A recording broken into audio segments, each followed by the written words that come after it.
Bonjour à tous et merci de regarder RTI. Nous sommes le dimanche 11 juin et vous suivez le 6h30. On démarre avec ce communiqué de la CEI. La Commission électorale indépendante porte à la connaissance de la population ivoirienne que la période de réception des réclamations dans le cadre du traitement du contentieux de la liste électorale qui a débuté le 1er juin pour s'achever le 10 juin 2023 est prorogée jusqu'au jeudi 15 juin 2023 inclus sur l'ensemble du territoire national. La liste des réclamations sera affichée au sein de chaque commission électorale locale, CEL, le vendredi 16 juin 2023. Par conséquent, les observations sur les réclamations seront reçues du samedi 17 au mercredi 21 juin 2023 inclus. Ces ajustements de délai opérés à la demande des acteurs politiques visent à prendre en compte et à traiter les préoccupations de l'ensemble des parties prenantes au processus électoral. La Commission électorale indépendante compte sur le civisme de toutes et de tous pour la bonne conduite afin de cette phase de mise à jour de la liste électorale. Fait à Abidjan le 10 juin 2023, signé Émile Ebrotier. Le président Jeannot Ahoussou-Kouadio a conduit vendredi une mission du Sénat à l'Académie internationale de lutte contre le terrorisme à Jacquesville, une mission de la Chambre haute du Parlement ivoirien qui s'inscrivait dans le cadre de la phase 3 du programme des visites institutionnelles, des visites qui portent sur d'importants chantiers et infrastructures de l'État de Côte d'Ivoire. On en parle avec Michel Digré. L'Académie internationale de lutte contre le terrorisme de Jacquesville ouvre ses portes aux sénateurs.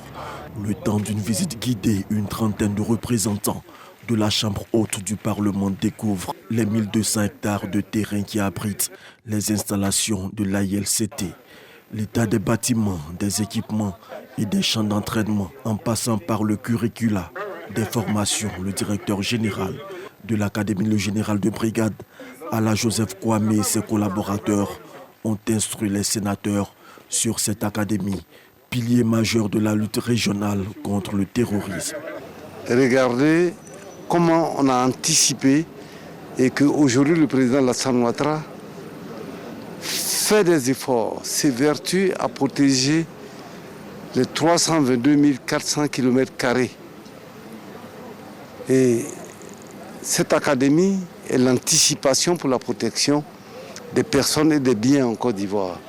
On ne peut qu'en être fier. Tous les pays qui ont une économie forte, une armée forte, et nous sommes sur le chemin de construire une Côte d'Ivoire forte avec une armée forte qui protège l'économie. Jeannot Ahoussou-Kouadio se dit satisfait des expertises développées dans cette académie qui illustre la vitalité de la coopération militaire entre la Côte d'Ivoire et la France. On met le cap sur la France où se tient la semaine de l'Afrique. L'événement qui se déroule à la maison de l'UNESCO à Paris consiste à marquer l'importance du continent. La Côte d'Ivoire est fortement représentée à cette rencontre. Nous rapporte notre envoyé spécial, Eugène Atoubé. L'éducation, la culture et la science dans le développement des échanges intra-africains. C'est sous ce thème qu'est célébrée la Semaine de l'Afrique à l'UNESCO.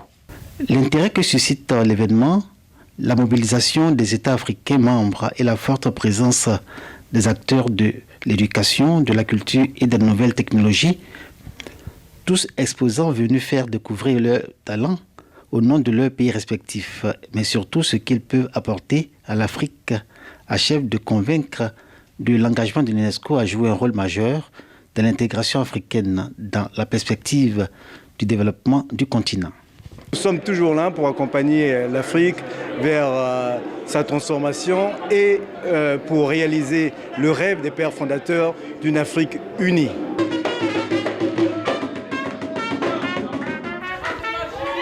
Sur des accents de fête, la semaine africaine de l'UNESCO aura révélé le continent dans toute sa diversité.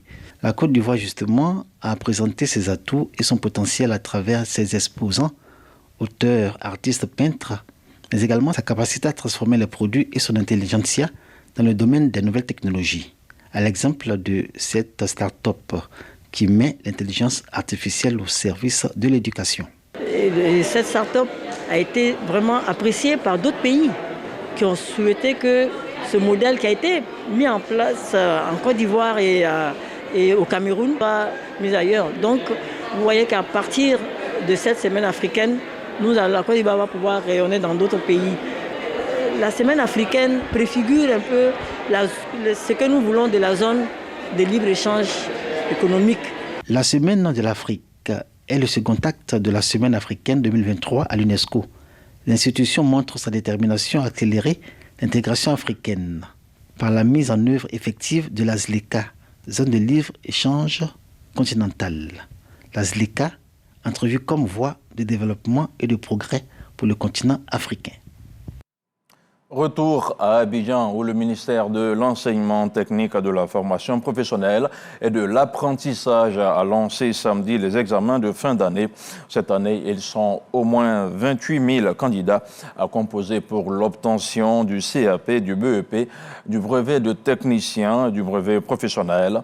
Le ministre Kofi Nguessan a réitéré sa volonté de former des jeunes et de faire de son département un véritable secteur d'employabilité en Côte d'Ivoire. Un reportage d'Issa Chonayo.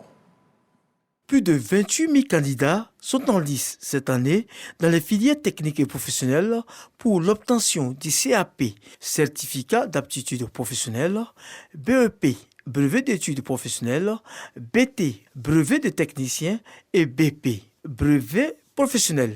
Le lancement de ces examens vient d'être fait au lycée technique à Cocody. Nous constatons une légère hausse du nombre de candidats de l'ordre de 2000 se présentant aux différents examens. Celle-ci est révélatrice sans doute du nouveau virage entrepris par M. le ministre de l'Enseignement technique, de la formation professionnelle et de l'apprentissage qui a séduit les jeunes Ivoiriens. Ce lancement des examens est l'occasion pour le ministre Kofi Nguessan d'indiquer l'importance de la formation pour les jeunes. Mesdames et messieurs, les réformes entreprises visent à co-construire avec l'ensemble des acteurs et des partenaires un système de formation technique et professionnelle performant, dont l'efficacité interne devra déboucher sur des taux très élevés de succès. À la vérité, notre système ne doit plus permettre ni les échecs, ni les exclusions. Pour atteindre cet objectif, il est indispensable de repenser notre pédagogie et les méthodes de transmission du savoir-faire ainsi que le savoir-être à nos apprenants qui, au demeurant, possèdent des talents quelquefois inavoués. Chers stagiaires, chers candidats, je vous recommande d'aborder les épreuves de ces examens en toute confiance, car vous avez travaillé avec sérieux durant toute l'année. Les résultats reflèteront objectivement vos compétences. Les épreuves écrites de ces examens se dérouleront du mardi 20 au vendredi 23 juin 2023. Pour rappel, les épreuves physiques ont eu lieu du 15 au 31 mai dernier. La cérémonie annuelle de distinction des meilleurs acteurs du tourisme et des loisirs a été lancée vendredi dernier. L'événement Les Sublimes du tourisme se tiendra le 15 décembre 2023 au Sofitel Hôtel Ivoire à Abidjan. Il vise à promouvoir et à renforcer l'attractivité de la destination Côte d'Ivoire. Patricia Omoitia. Cette deuxième édition des Sublimes du tourisme, cérémonie annuelle de distinction des meilleurs acteurs du tourisme, mettra en exergue l'excellence dans différents domaines du tourisme ivoirien. Au total, 33 trophées seront décernés, répartis dans la catégorie de l'hébergement, des établissements de restauration, des établissements et espaces de loisirs, des agences de voyage et des loueurs de véhicules de tourisme. Les conditions de participation exigent que les établissements exerçant dans le secteur du tourisme et des loisirs en Côte d'Ivoire disposent des autorisations et licences d'exploitation. Les Sublimes du tourisme, c'est une compétition. Le ministère va chercher le meilleur. Donc, avec les critères qui ont été établis conjointement par les acteurs et le ministère. Une initiative qui témoigne de l'engagement du gouvernement ivoirien à développer et promouvoir le tourisme afin de fidéliser la destination ivoirienne auprès des visiteurs, notamment lors de la prochaine Coupe d'Afrique des Nations. Nous voulons faire en sorte qu'il y ait véritablement un engouement qui soit un engouement de la part des investisseurs et de la part de nos partenaires à accompagner nos champions. Faire en sorte que ceux qui seront primés cette année feront l'objet de suivi avec un comité, un cabinet spécial pour les accompagner. La cérémonie annuelle de distinction des meilleurs acteurs du tourisme et des loisirs, dénommée les Sublimes du tourisme, se tiendra le 15 décembre prochain au Palais des Congrès du Sofitel, Hôtel Ivoire. Un autre lancement, celui du projet Tariq Makka ou encore la route de la Mecque. Il s'est déroulé vendredi dernier à l'aéroport international Félix Houphouët-Boigny en présence des autorités ivoiriennes et saoudiennes. Une initiative qui devrait faciliter le voyage spirituel aux candidats du Hajj, mais surtout faciliter les conditions d'entrée sur le territoire saoudien.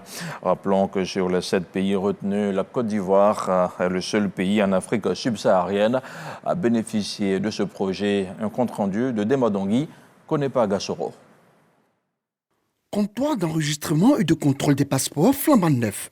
Appareil de prise d'empreintes et de photos modernes. Drapeau de l'Arabie Saoudite visible. Photographes, policiers, douaniers et agents aéroportuaires saoudiens en plein boulot. Ne vous méprenez pas. Nous ne sommes pas à l'aéroport international de Médine ni de Jeddah, mais bien à l'aérogare sud de l'aéroport international Félix Houphouët-Boigny de Port-Bouët en Côte d'Ivoire. La présence de ces autorités et du personnel aéroportuaire saoudien, le lancement officiel du projet Tariq Makka ou la route de la Mecque. Ce projet, une initiative des autorités de l'Arabie Saoudite. Il vise à faciliter le voyage du 5e pilier de l'islam aux candidats au Hajj, mais surtout faciliter les conditions d'entrée sur le territoire saoudien. L'objectif visé par cette initiative est d'accueillir les candidats au Hajj et achever entièrement toutes les procédures liées à leur entrée en Arabie Saoudite à partir d'ici en Côte d'Ivoire. Tariq Makka, ce projet salué par les responsables de la communauté musulmane de Côte d'Ivoire. C'est un honneur sur le plan spirituel et sur le plan social et aussi sur le plan du prestige de la Côte d'Ivoire. Que cette coupe que nous avons eue, il ne faut pas la perdre. En plus des guides de la communauté musulmane, ce projet bénéficie du soutien des autorités de la Côte d'Ivoire. C'est un programme qui permettra à nos pèlerins, après un long voyage, d'aller directement dans leur lieu de résidence. Quel soulagement! Je voudrais, au nom de son Excellence, El Hadj Alassane Ouattara, remercier infiniment Sa Majesté, le roi de l'Arabie Saoudite, pour ce grand honneur fait à notre pays, la Côte d'Ivoire. Après le lancement, personnel aéroportuaire et futurs pèlerins ont reçu la visite des autorités ivoiriennes venues leur apporter le soutien du président de la République, Alassane Ouattara, et de son gouvernement. À leur côté, les diplomates saoudiens et les responsables du COSIM et du CODIS. Ils n'ont pas manqué de leur distribuer des bouquets de fleurs. Heureux, les candidats au Hajj entendent prier pour la paix et le développement de la Côte d'Ivoire. On était vraiment heureux de voir Kandia, le Cheikh Aïman, les ministres, en tout cas, ça nous a fait plaisir. Nous abordons un virage important, il s'agit donc des élections.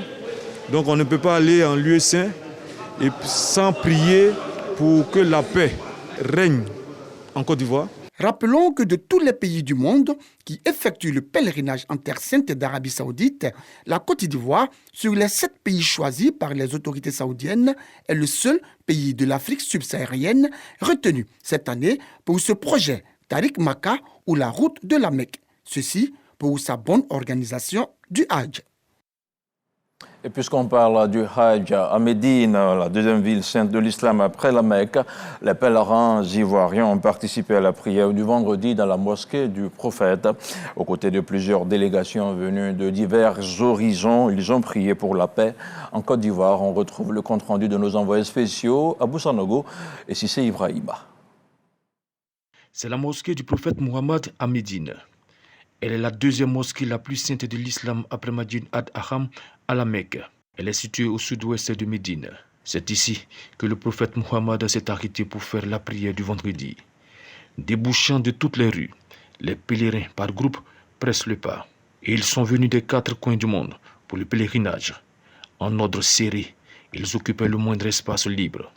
Ils se regroupent selon leur pays d'origine. D'autres sont identifiables de par leurs uniformes ou des écharpes. En ce vendredi, une grande ferveur se dégage des visages. À l'intérieur, tout comme à l'extérieur de la mosquée, toutes les différences s'effacent. tous les fidèles témoignent sympathie, solidarité et tolérance avant le début de la prière. Place à la prière de vendredi, faite de 2 rakats.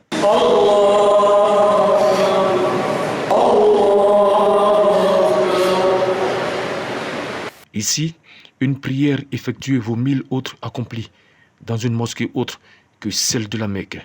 Les pèlerins ivoiriens marquent leur présence. Deuxième vol est tombé sur vendredi saint. Vraiment, ça a été une fierté pour nous. Nous prions pour toute la Côte d'Ivoire et pour notre famille et surtout nos dauphins aussi. La dimension, elle est très grande. C'est-à-dire, je ne parle pas de la grandeur de la mosquée, mais du fait de prier un seul Juma ici. Quand vous voyez les mérites, vraiment, c'est satisfaisant. Et on en profite de vos micros pour saluer nos autorités. Parce que vraiment, hier, en allant à la Raouda, on a vu comment les Ivoiriens ont été accueillis et on a vu comment on nous a respectés ici. Et on nous a dit depuis Abidjan que le président de la République avait vraiment mis des choses en place ici. Et quand nous sommes arrivés, on a constaté les faits réels. Donc nous disons merci au président. L'emplacement de la mosquée a été choisi d'après l'endroit où la première prière du vendredi a été effectuée dans cette ville. Retenons que la mosquée originale a été construite par Muhammad. Le premier édifice n'était pas grand et ne représentait qu'une petite partie de la superficie du bâtiment actuel. La taille de la mosquée a été considérablement augmentée depuis la formation du royaume saoudien. La dernière rénovation a eu lieu sous le roi Fahd. Dans l'actualité internationale au Sénégal, la chaîne Walf TV suspendue pour 1 mois, soit jusqu'au 1er juillet. Le ministère de la Communication reproche à la chaîne d'avoir couvert les heures entre les manifestants et les forces de sécurité. Des manifestations qui se sont déroulées après la condamnation de l'opposant Ousmane Sonko à 2 ans de prison ferme pour corruption de la jeunesse. Une suspension dénoncée par la direction générale de la chaîne et les organisations des journalistes qui s'inquiètent. Et puis au Nigeria, le gouverneur de la Banque centrale a arrêté après avoir été suspendu par le nouveau président Bola Tinubu. Godwin Emefiele, un proche de l'ancien président Muhammadu Buhari, est notamment tenu responsable de la sévère pénurie de cash qui a paralysé l'économie nigériane en début d'année. Une politique monétaire controversée visant à remplacer l'intégralité des billets de banque du pays avait conduit à cette grave crise de liquidité. Le Parti travailliste accuse le président Bola Tinubu de mener une vendetta, une décision largement critiquée par l'ensemble de l'opposition nigériane. Et voilà, c'est la fin de ce 6h30. Merci de votre aimable attention. Je vous retrouve ce soir pour l'édition de 23h.